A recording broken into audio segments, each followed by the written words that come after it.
inacheka, anga linawaka. Tulia sasa, pumzika roho. Mawimbi, frequency za kusikiliza, za kusikia babu, hata kama umjui jina. Yaani kitendo cha kuongea tu, kuna mtetemo fulani,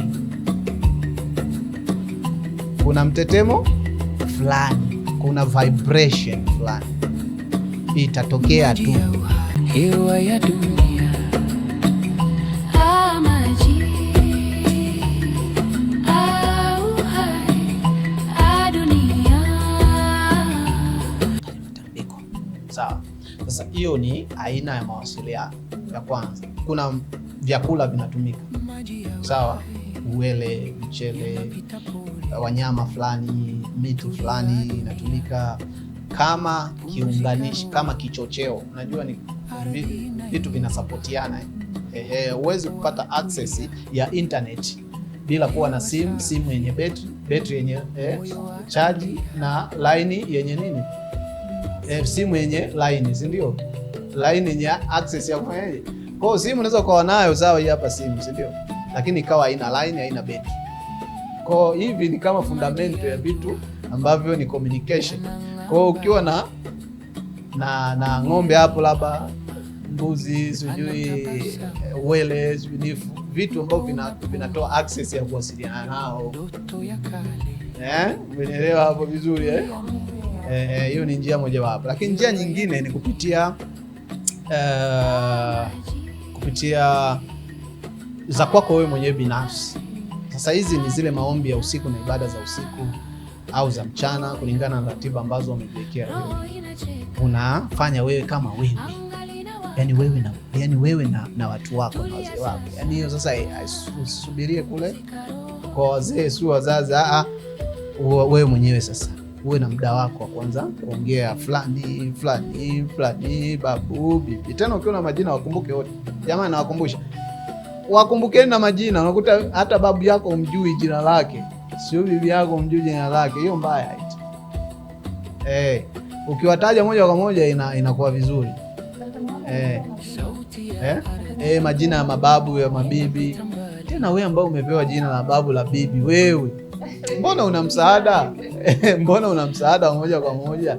Ni wewe tu unajikoki, umejikalia tu kujitwika mambo, usijui dini, kanisani, msikitini. Dini haikuzuii, wala huko mizimu haikuzuii wewe kusali.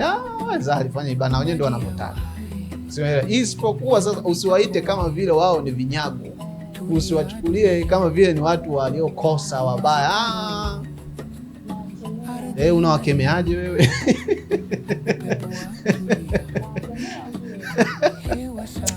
Unajua hilo neno linanifurahisha sana. Hatakiwi kukujia ndotoni. Anapokujia ndotoni kuna kitu hakiko sawa. Ukitoka hapo ukiamka, kemea yake. Lakini nadhani ni kutokuwa na maana. Hivi na wewe mfano ufe, si ndio? Ufe leo, alafu unaona mtoto wako anakukemea, unajisikiaje? Pengine natakiwa tu kumwelewa, kwa sababu naona kinachoendelea huko. Sababu zetu endelee tu kutusamea. Pengine ni kutokujua. Hapo tusikilize. Ni kutokujua. Ni kutokujua. Watusamee, watubebe. Utapata vitu vingi, utafaidika na vitu vingi. Kwanza afya, amani ya moyo, amani ya familia, amani ya watoto, watalindwa muda wote. Yani kuna vitu vitakaa sawa. Yani wewe fanya tu hivyo ndani ya wiki mbili, wiki moja, mwezi mmoja. Hata kule dini unaweza usiende. Hata kule kuhangaika, unaona matatizo mengine, mara surua, mara si vitu gani. Mara uelewi. Wewe wataje tu uone kama mambo yatakaa sawa yenyewe. Mimi ninachowaambia hichi, nawaambia vitu ambavyo ni real, kwa sababu wewe mwenyewe utakufa. Utaondoka katika ulimwengu, utatamani kuona wale waacha wanaishi vizuri. Hapati tabu.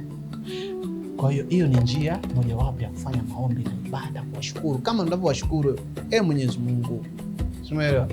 Ewe Mtume Muhammad, ewe Jesus Christ, ewe Maria, usisahau ewe babu, bibi, ona tena sijui bibi Rosemary, bibi sura nani, babu fulani, yani kama ulivyowataja wanataja jina la Yesu wote hawa.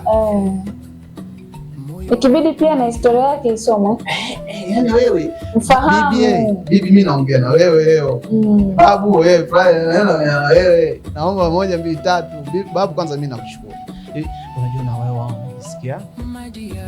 Na pengine unajua wengine, labda nikiendelea kusalia hapo kwa hawa ambao wamebahatika kupata majina, pengine wamepewa kizazi labda tuchukulie cha 2000 hapa, ndio majina ya mababu zao ambao hata hawajawahi kukutana nao. Yani hapo sasa inakuwaje? Huyo mtu ambaye pengine kapewa jina la bibi ama babu ambaye hajawahi hata kumwona, hajawahi hata kukutana naye, hajawahi hata kuzungumza naye, anaweza akazungumza naye kwa njia hizo ambazo nazisema na akamsikia na akamsaidia. Yes, kwa sababu sisi tunapata access ya wazazi wetu kupitia vitu viwili. Tunawasiliana kupitia wazazi wetu kupitia DNA, damu. Kibiolojia haina uthibitisho wa moja kwa moja kwamba tunawasiliana nao vipi, lakini vipo viashiria au atoms au element ambazo zipo ndani ya miili yetu, ambazo zipo kwa ajili ya kuconnecti baina yetu sisi, kuchukua ujumbe kutoka kwenye ulimwengu wa kiroho kupeleka kwenye biological, kwenye hizo DNA. Nafikiri watu wa biology mtakuwa mnanielewa. Kuna kitu kinaitwa DNA, alafu kuna kitu kinaitwa RNA. DNA ni seli fulani ipo pale, zile seli zinaundwa pale simeelewa. Lakini kuna kitu kinaitwa RNA. RNA kazi yake ni kupeleka ujumbe. Simeelewa? Watu wa biology wanaelewa hiyo, watu wanaofanya kazi hizo. Kwa hiyo RNA anapeleka taarifa ya vitu fulani kutokana na message ambazo unazinasa kupitia hewa au kupitia mwili, ngozi, nini, yani inapeleka mawimbi kwenye hizo, ndo kitu kinaundwa au kitu kinatokea. Sasa hamna ushahidi wa moja kwa moja, lakini ushahidi wa kiroho upo kwamba kuna uhusiano mkubwa kati ya mawimbi yanayopokelewa kupitia hewa kwenye ngozi zetu, kwenye macho yetu, kwenye mapua yetu au kwenye nywele zetu, ambazo haya mawimbi yanapelekwa taarifa moja kwa moja kwenye mwili wetu mpaka seli zinajiunda, zinajitengeneza na movement zingine zinafanyika. Inapelekea pia kusense. Ndio hisia sasa. Okay. Ndio hisia zinatokea. Kwa hiyo tuna uwezo wa kuwasiliana nao kupitia njia hiyo, mawimbi, frequency za kusikiliza, za kusikia. Babu, hata kama umjui jina, yani kitendo cha kuongea tu, kuna mtetemo fulani,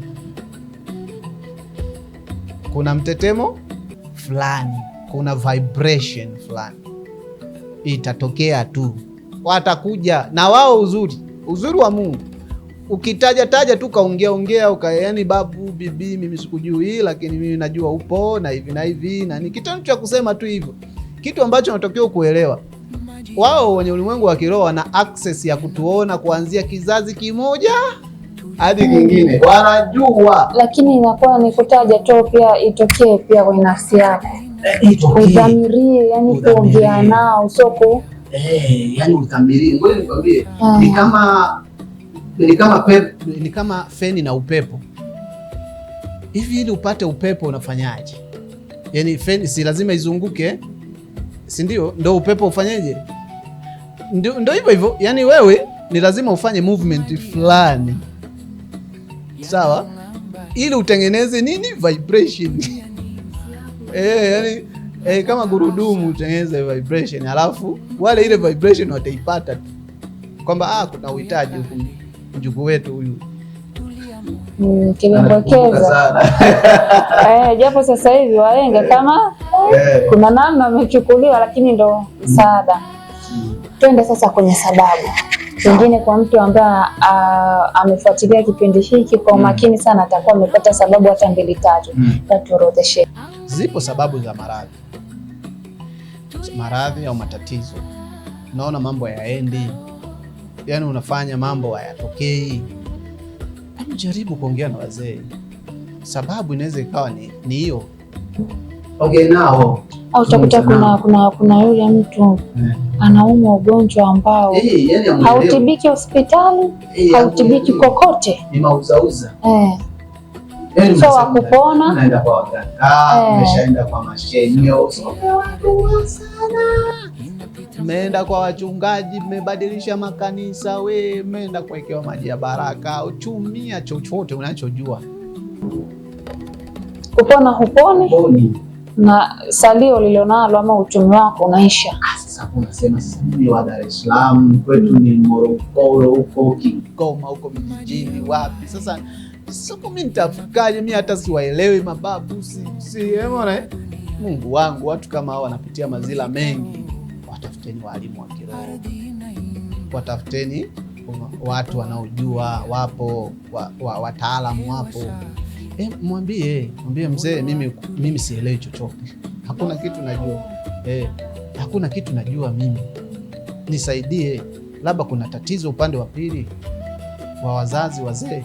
Kabla kwanza hujawafikia hao, anza we mwenyewe action, zungumza mwenyewe, imba usiku, ongea na wazee, ongea nao, zungumza nao. Sasa shida ni moja, unaweza ukafanya hivyo alafu mambo yasibadilike au yakabadilika kwa udogo. Kuna vitu unatakiwa pia uzingatie. Ndio maana nakwambia onana na wataalamu, onana na watu wa kusaidia kukupa miongozo. Maana hawa wazazi wa kiroho hawataki kuja sehemu ambayo hewa ya dunia